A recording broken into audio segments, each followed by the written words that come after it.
Hoje teremos história da música. E no episódio de hoje você vai conhecer a história do papai da música, da pessoa que praticamente criou a música tonal que a gente conhece hoje em dia, que é o Johann Sebastian Bach.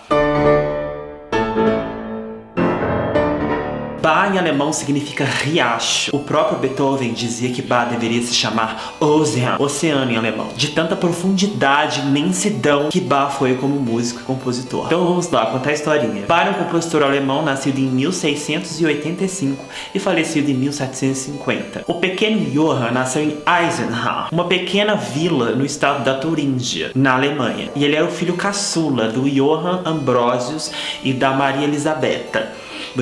Os Bach eram uma família muito religiosa e todos da família eram músicos e compositores há muitas gerações. E a sua mamãe veio de uma família de agricultores e também era muito religiosa, porém ela tinha uma inclinação meio mística. Pouco se sabe sobre a infância de Bach, né, gente, 1600, mas sabe-se que ele ficou órfão aos 10 anos de idade, perdeu a mãe e o pai. Desde cedo já mostrava um talento extraordinário para música. Meio que uma família dessa, todos da família começaram a instruir o menino a virar um músico. Um tio ensinava violino, o outro tio ensinava cravo, o outro tio ensinava ele a cantar. E assim que entrou na escola, logo foi chamado por um grupo de coral, para os grupos musicais, e se destacou assim.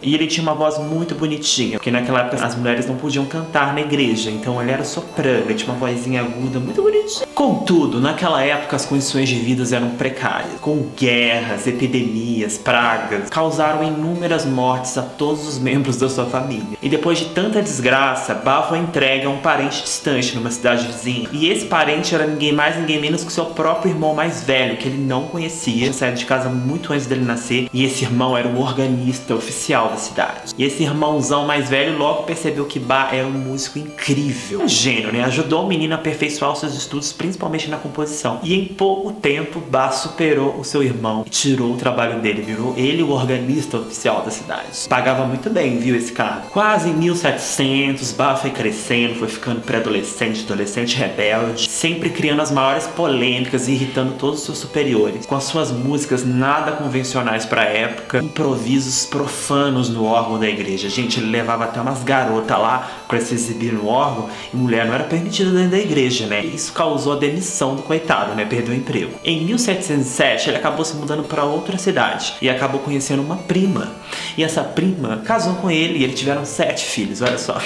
E desses 7 filhos, um deles se tornou um compositor muito conhecido depois, que compôs Solfeggetto, o Carl Emanuel Bach. Clica aqui em cima para você assistir Solfeggetto do filho do Bach. Nessa mesma época, Bach foi contratado como músico oficial da corte de Weimar. E foi um período cheio de conflito. Embora ele tenha sido reconhecido como um músico extraordinário, um organista fenomenal, um virtuoso, Bach nunca foi compreendido nas suas composições. As suas composições dividiam muitas opiniões e ninguém entendia nada, porque eram muito complexas e difíceis de executar. Fora que Bach criava um tema ali na hora e transformava uma música assustadora e todo mundo ficava assim, gente, o povo não estava preparado para isso. Então Bach cansou, mudou de cidade de novo, foi para Colham e lá ele conseguiu um job maravilhoso com o príncipe Leopold. Foram 5 anos de prosperidade, ele era o próspero. Esse príncipe pagava 1000 vezes mais. Esse príncipe deixava ele compor livremente as músicas profanas. Essa época foi de muita produtividade. As obras mais importantes para teclado foram compostas nessa época. O Cravo Bem Temperado de Bach é um livro com prelúdios e fugas compostos para todas as tonalidades possíveis, do maior, ré maior, fá maior, si bemol, si menor. Mas em 1720, sua esposa morreu do nada, amanheceu morta. Mas embora Bach tenha perdido sua esposa, logo ele seguiu em frente, casou com outra. Casou com a Ana e teve mais 13 filhos, gente. E todos esses 13 filhos viraram músicos. Era muita música, era muito filho, era muita fralda. Bach virou uma máquina de fazer filho, mas era uma máquina de escrever música. Dizem que a própria esposa, essa Ana, ajudava ele em algumas composições.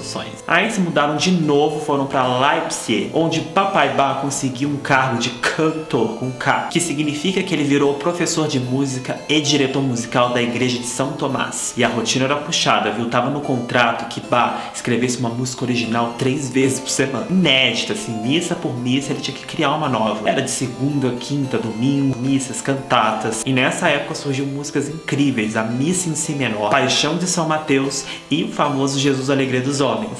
todas essas composições, todo esse legado não teve o devido reconhecimento. Mas era um músico respeitadíssimo já. Até que Bach se retirou, decidiu se aposentar dessa vida. Com 60 anos de idade, gente, 60 anos de idade naquela época, um mago, ancião já. E as doençadas começou a aparecer. Era doença atrás de doença, Bach começou a ficar cego. Aí começou a desgraça maior. O médico charlatão da época ofereceu: Bach, você quer operar da sua catarata? Ele, sim, claro. O que aconteceu? Esse açougueiro deixou ele cego e Bach, infelizmente, veio a falecer em 1750. Coitadinho, foi incompreendido e injustamente esquecido, junto com as suas obras. Ninguém mais sabia de Bach. Daí sua esposa veio herdar alguma grana de Bach, as obras que ele deixou lá. Mas como o mundo era bem mais machista do que hoje, os filhos logo se apossaram da grana e das músicas que Bach tinha deixado para trás, tentando subir com o nome de Bach, mas sem sucesso. Logo depois, a esposa de Bach veio falecer sozinha numa casa. Foi enterrado como uma indigente, coitada. Apesar de todas as tentativas dos parentes, dos filhos tentarem enaltecer essa obra deixada para trás do papai Bach, foi em vão, gente. Bach foi esquecido por quase 100 anos. Foi só quando o maravilhoso compositor romântico sensível Felix Mendelssohn decidiu reger uma música de Bach em Berlim, A Paixão segundo São Mateus. E essa música garantiu o retorno total, o resgate total das músicas de Bach, sendo Bach o compositor mais antigo a ultrapassar séculos, sendo consagrado mundialmente como o pai da música para toda a eternidade. Agora vamos a algumas curiosidades de Bach. Você já sabia que Bach foi em cana? Sim, Bach passou um mês na cadeia por se desentender com um superior lá, coitado. Mas logo foi solto e ficou tudo bem. Bach era maratonista, isso mesmo, gente. Bach andava igual a louca. No total foram 400 quilômetros a pé. Ele gostava de viajar de cidade a cidade a pé. 50 quilômetros, 80 quilômetros. Adorava uma caminhada. Bach compôs aquela tocata e fuga em ré menor que vocês podem clicar aqui, eu tocando, originalmente para órgão. E popularmente leigo, acho que é música de terror, mas não, Bach dedicou todas as suas obras a Deus. Bach compôs 29 músicas orquestrais, 41 músicas de câmara, 260 músicas para o órgão, 190 para teclado, 416 músicas para Deus e 36 músicas seculares vocais. Muito chique. Foram quase 1000 obras. O Bach foi um dos primeiros compositores e músicos a experimentar pela primeira vez o piano. Gente, o piano foi inventado em 1700 por aí e não tinha pra todo mundo, era um ou outro. E Bach teve a oportunidade de tocar pela primeira vez um piano. Se ele tivesse composto pra piano, já pensou? Bach nunca escreveu nenhuma música pra piano, mas experimentou o instrumento. Tenho certeza que ele usaria muito pedal, tá bom? Então é isso, gente. Espero que vocês tenham gostado da história do Bach. Não é tudo sobre Bach, né, gente? Tem muito mais. É claro que eu incentivo vocês a estudarem, a pesquisarem e, é claro, tocar muito Bach, porque é muito importante para o desenvolvimento musical. Não deixe de se inscrever nesse canal e dar um like. Me siga nas redes sociais para acompanhar tudo da minha vida e sugerir qual é o próximo compositor aqui do Tudo Sobre. E é isso, né, gente? Um beijo do Franz.